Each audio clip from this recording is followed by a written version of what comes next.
السلام علیکم نحمده ونصلی علی رسولہ الکریم اما بعد فاعوذ باللہ من الشیطان الرجیم بسم اللہ الرحمن الرحیم وقضینا الی بنی اسرائیل فی الکتاب لتفسدن فی الارض مرتین ولتعلن علوا کبیرا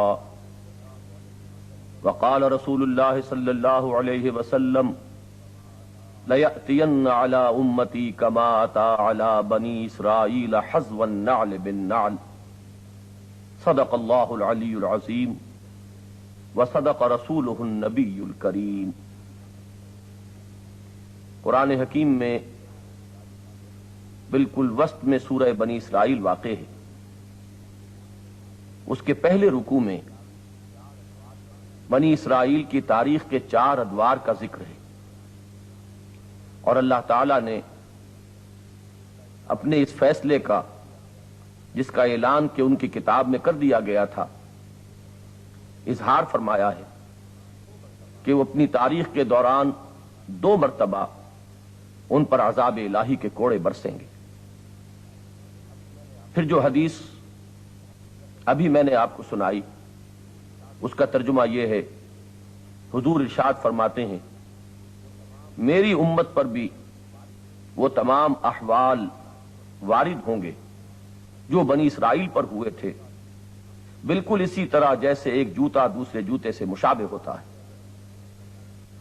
اس کی روشنی میں اگر ہم دیکھیں تو امت مسلمہ کی 1400 سالہ تاریخ 4 ادوار میں منقسم نظر آتی ہے، جیسے 4 ادوار بنی اسرائیل کی تاریخ میں نظر آتے ہیں، 2 عروج اور 2 زوال۔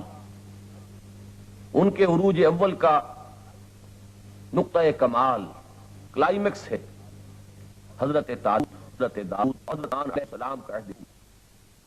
اس کے بعد زوال اول آتا ہے جو اپنے عروج کو پہنچ جاتا ہے سن 587 قبل مسیح میں نیبوکڈنیزر کے حملے کے وقت، جبکہ بیت المقدس تباہ و برباد ہو کر رہ جاتا ہے، ہیکل سلیمانی مسمار کر دیا جاتا ہے، لاکھوں یہودی قتل ہوتے ہیں، 6 لاکھ یہودیوں کو وہ اسیر بنا کر بیبیلونیا لے جاتا ہے۔ اس کے بعد پھر ان کے عروج کا ایک دور آتا ہے جس کا سب سے بڑا مظہر ہے سلطنت مکابی کا ظہور۔ پھر وہ اپنے دوسرے زوال سے دوچار ہوتے ہیں، جس کا آغاز ہے سن 80 عیسوی میں رومی جنرل ٹائٹس کا حملہ، جس نے پھر بیت المقدس کو تاخت و تاراج کیا، اور اس کے بعد سے اب تک بنی اسرائیل پستی اور زوال اور اسمحلال کا شکار ہے۔ وقفے وقفے سے اللہ تعالیٰ کے عذاب کے کوڑے ان کی پیٹھ پر برس رہے ہیں۔ حال ہی میں سلطنت اسرائیل کی شکل میں ذرا سا انہوں نے سانس لیا ہے، لیکن یہ معلوم ہے کہ وہ بھی اپنے بلبوتے پر نہیں بلکہ امریکہ کی شہ پر اور اسی کے سہارے سے۔ اس نقشے کو پس منظر میں رکھیے، اور اب آئیے امت محمد علیہ صاحب الصلاۃ والسلام کی تاریخ کی جانب۔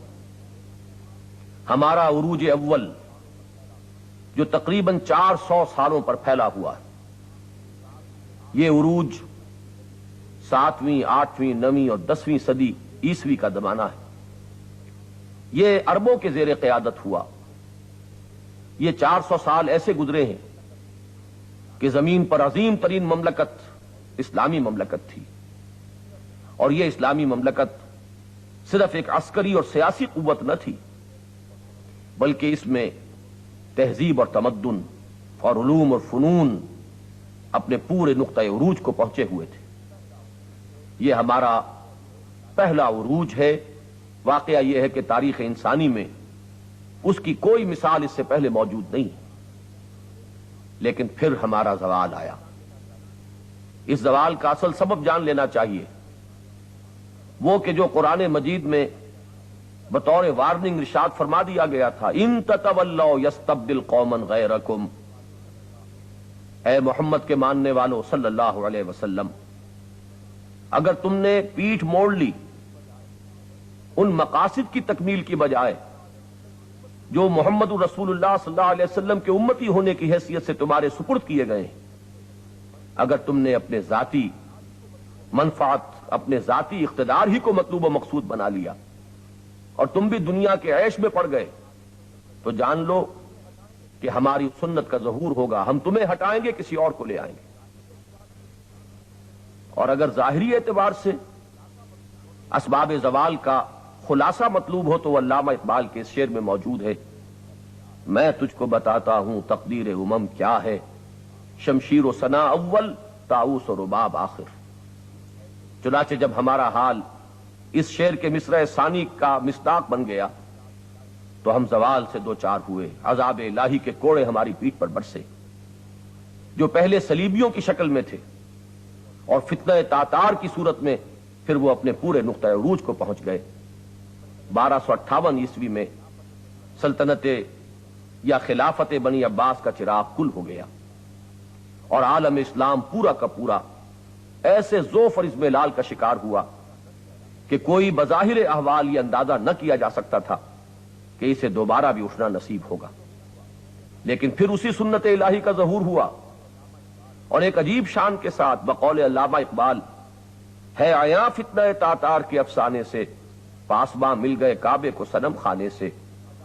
اللہ نے جن کو عذاب کا کوڑا بنا کر مسلمانوں کی پیٹھ پر برسایا تھا، انہی کو ایمان اور اسلام کی توفیق عطا فرما دی، انہی کے ہاتھ میں اپنے دین کا علم تھما دیا۔ چنانچہ یہ 3 ترک قبیلے ہی ہیں کہ جن کی زیر سیادت و قیادت پھر اسلام کو اپنے دوسرے عروج کا دور دیکھنا نصیب ہوا۔ ترکان تیموری نے ہندوستان میں ایک عظیم مملکت قائم کی۔ صفوی حکومت جو ایران میں قائم ہوئی، اصلاً وہ بھی ایک ترک حکومت تھی۔ اسی طریقے سے ترکان عثمانی، اور واقعہ یہ ہے کہ عالم اسلام کی جو یہ نشت ثانیہ ہوئی ہے، اس کی اصل قیادت انہی کے ہاتھ میں ہوئی۔ پورا عالم عرب اور پورا شمالی افریقہ انہی کے زیر نگیں آیا اور انہی کے ہاں پھر خلافت کا احیاء ہوا۔ چوتھے وہ بنی امیہ کی سلطنت جو اندلس میں تھی، یہ 4 عظیم مملکتوں کی صورت میں دنیا میں پھر مسلمانوں کا ڈنکا بجا۔ لیکن اس عروج کے بعد پھر زوال ثانی آیا۔ یہ در حقیقت یورپی استعمار کے ہاتھوں اس کا نقطہ آغاز 15ویں صدی عیسوی کے اختتام پر سلطنت ہسپانیہ کا زوال ہے۔ 1492 عیسوی میں سقوط غرناطہ کے بعد یوں سمجھیے کہ وہ سلطنت ہمیشہ ہمیش کے لیے مٹ گئی، جس کا مرثیہ کہا ہے علامہ اقبال نے، غلغلوں سے جس کے لذت گیر اب تک گوش ہے، کیا وہ تکبیر اب ہمیشہ کے لیے خاموش ہے۔ اس کے بعد 1498 میں واسکو ڈی گاما نے وہ راستہ تلاش کر لیا کہ جس سے مغربی استعمار کا سیلاب عالم اسلام کے دائیں بازو پر فار ایسٹ پر حملہ آور ہوا۔ ملایا اور انڈونیشیا کی مملکتیں اور اس کے بعد ہندوستان کی عظیم سلطنت مغربی استعمار کا نوالا بن گئی۔ ہمارے بڑی بڑی سلطنتیں اور مملکتیں کچے گھرونوں کے مانند مغربی استعمار کے سیلاب میں بہتی چلی گئیں۔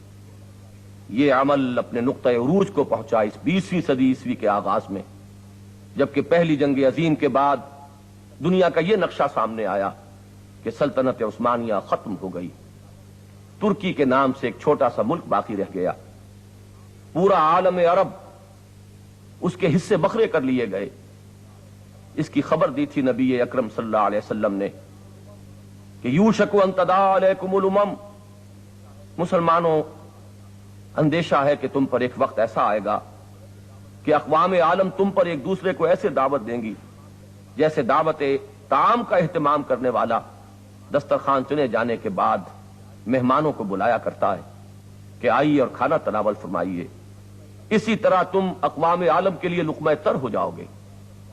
صحابہ نے بڑے تعجب کے ساتھ سوال کیا، امن قلت نحن یومئذ یا رسول اللہ، حضور کیا یہ اس لیے ہوگا کہ ہماری تعداد بہت کم ہو جائے گی؟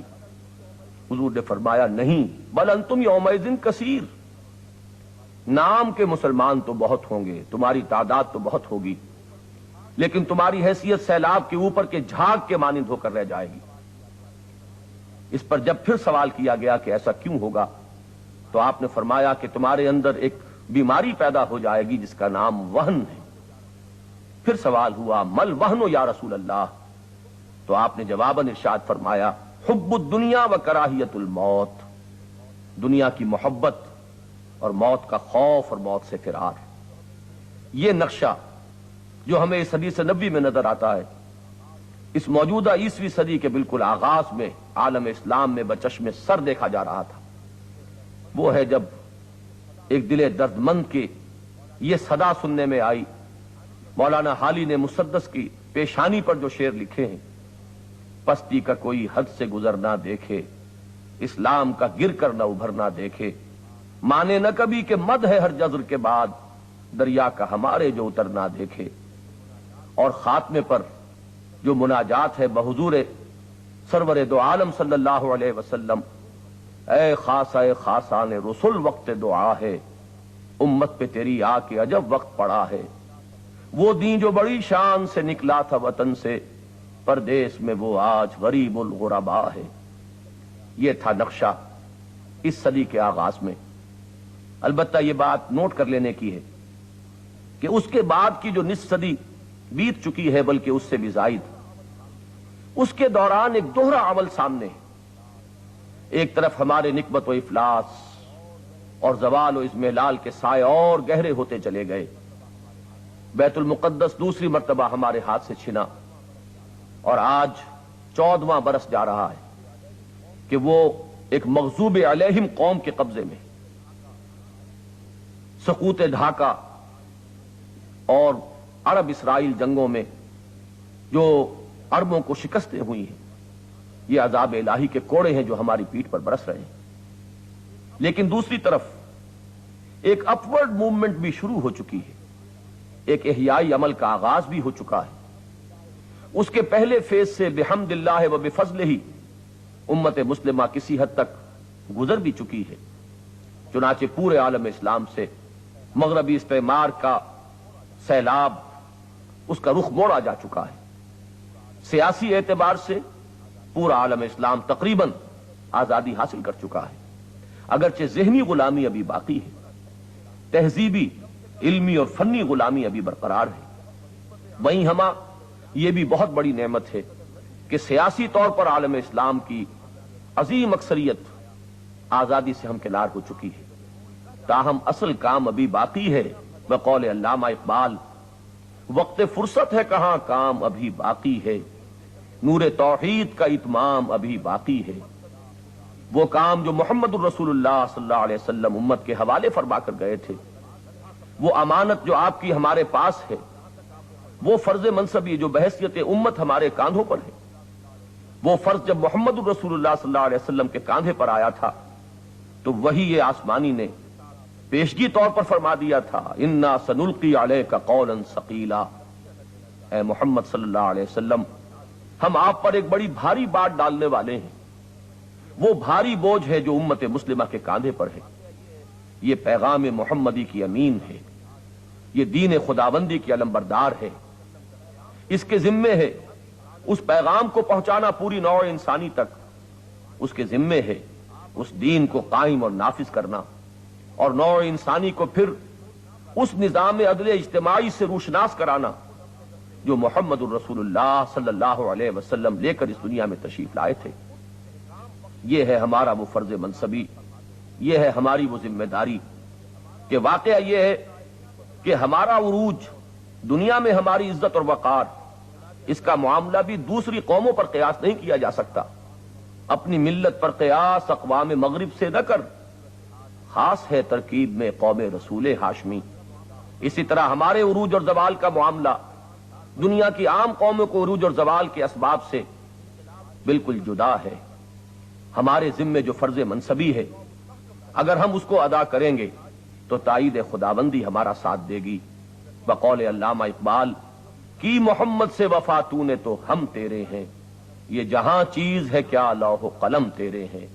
وآخر دعوانا ان الحمد للہ رب العالمین۔